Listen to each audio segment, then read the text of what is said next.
नमस्कार मित्रांनो, agro empire या आपल्या यूट्यूब चॅनलवरती सर्वांचे स्वागत आहे. मित्रांनो, BSc ॲग्रिकल्चर ॲडमिशन प्रोसेस 2020-21 चा नवीन शेड्यूल आलेला आहे. त्यामध्ये प्रोव्हिजनल मेरिट लिस्ट कधी लागणार आहे, फायनल मेरिट लिस्ट कधी लागणार आहे, ग्रेव्हियन्स पिरियड काय असणार आहे, फर्स्ट कॅप राऊंडचे अलॉटमेंट कधी होईल, सेकंड कॅप राऊंडचे अलॉटमेंट कधी असणार आहे आणि स्पॉट राऊंड कधी असणार आहे याची सर्व माहिती दिलेली आहे. आणि याची संपूर्ण माहिती असणारा व्हिडिओ तुम्ही वर दिसत असलेल्या आय बटनवर क्लिक करून पाहू शकता किंवा त्याची डिस्क्रिप्शन मध्ये लिंक देण्यात आलेली आहे. मित्रांनो, हा व्हिडिओ सर्व विद्यार्थ्यांसाठी खूप महत्त्वाचा आहे, त्यामुळे तुम्ही हा व्हिडिओ स्किप न करता संपूर्ण पाहावा. मित्रांनो, CET सीलने 24 डिसेंबर 2020 ला काढलेल्या परिपत्रकात EWS व SCBC च्या विद्यार्थ्यांसाठीची खूप मोठी घोषणा केलेली आहे. याची संपूर्ण माहिती आपण घेणारच आहोत, पण त्याआधी तुम्ही जर आपल्या चॅनलला सबस्क्राईब केले नसेल तर सबस्क्राईब करून घ्या व बेल आयकन प्रेस करा. मित्रांनो, या परिपत्रकाचा विषय हा पदवी प्रवेश प्रक्रिया 2020-21 अंतर्गत आर्थिकदृष्ट्या दुर्बल घटकांचे प्रमाणपत्र, जात पडताळणी प्रमाणपत्र संदर्भात आणि उन्नत व प्रगत गटात मोडत नसल्याचे प्रमाणपत्र दाखल करण्याबाबत हा आहे.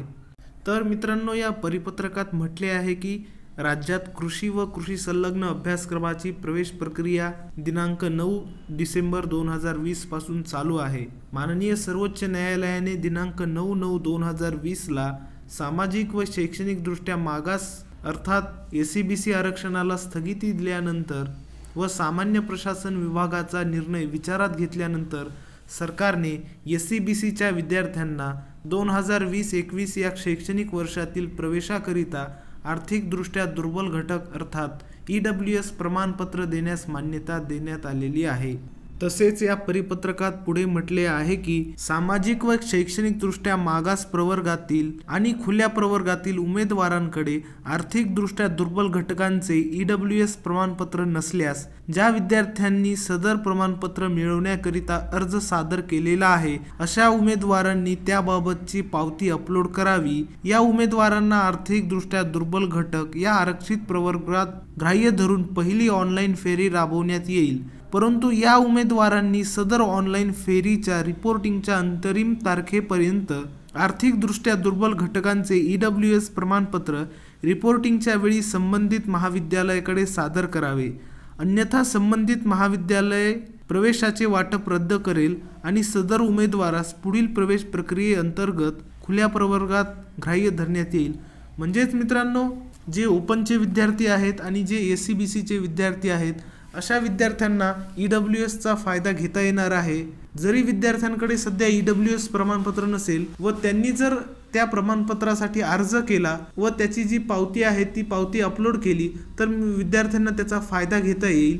पण पहिली सीट अलॉटमेंट झाल्यानंतर जो रिपोर्टिंगचा कालावधी आहे त्या रिपोर्टिंगच्या कालावधीमध्ये डॉक्युमेंट व्हेरिफिकेशनसाठी त्या संबंधित महाविद्यालयाकडे गेल्यानंतर तिथे विद्यार्थ्याला त्याचे ओरिजिनल EWS सर्टिफिकेट दाखवावे लागेल. आणि त्यानंतर पुढे असे म्हटले आहे की सामाजिक व शैक्षणिक दृष्ट्या मागास प्रवर्गातील आणि खुल्या प्रवर्गाच्या ज्या उमेदवारांनी आर्थिकदृष्ट्या दुर्बल घटकांचे EWS प्रमाणपत्र मिळवण्यासाठीची पावती अपलोड केलेली आहे आणि पहिल्या ऑनलाईन प्रवेश प्रक्रिया फेरीद्वारे प्रवेशाचे वाटप झालेले नाही अशा उमेदवारांनी पहिल्या ऑनलाईन प्रवेश फेरीच्या रिपोर्टिंगच्या अंतरिम दिनांकापर्यंत प्रमाणपत्र मिळवल्यास त्यांना त्यांच्या लॉग इनद्वारे आर्थिकदृष्ट्या दुर्बल घटकांचे प्रमाणपत्र अपलोड करता येईल आणि त्यांना आर्थिकदृष्ट्या दुर्बल घटकांचे EWS प्रवर्गात ग्राह्य धरण्यात येईल, अन्यथा पुढील प्रवेश फेऱ्यांकरिता खुल्या प्रवर्गात ग्राह्य धरले जाईल.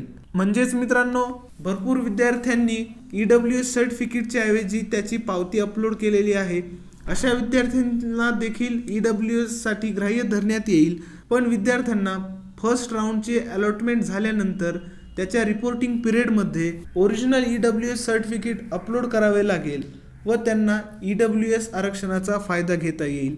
जर विद्यार्थ्याने ते EWS सर्टिफिकेट अपलोड केले नाही तर पुढच्या राऊंडसाठी विद्यार्थी हा ओपन कॅटेगरीतून ग्राह्य धरण्यात येईल. आणि त्यापुढे असे म्हटले आहे की अशीच कार्यपद्धती जात पडताळणी प्रमाणपत्र अर्थात कास्ट व्हॅलिडिटी सर्टिफिकेट आणि उन्नत व प्रगत गटात मोडत नसल्याचे अर्थात नॉन क्रिमिलियर सर्टिफिकेट यासाठी देखील आहे.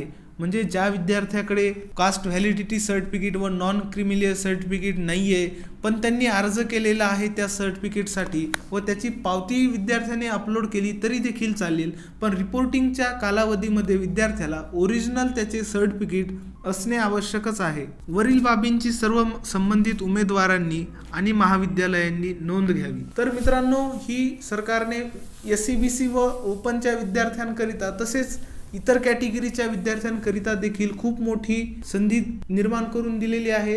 तर मित्रांनो, तुम्ही EWS असाल तर याचा जरूर फायदा घ्या.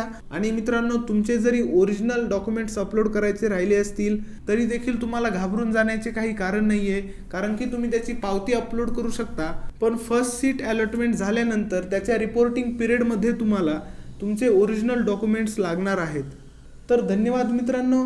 अशाच ॲग्री अपडेट्ससाठी आपल्या चॅनलला लाईक करा, शेअर करा, सबस्क्राईब करा.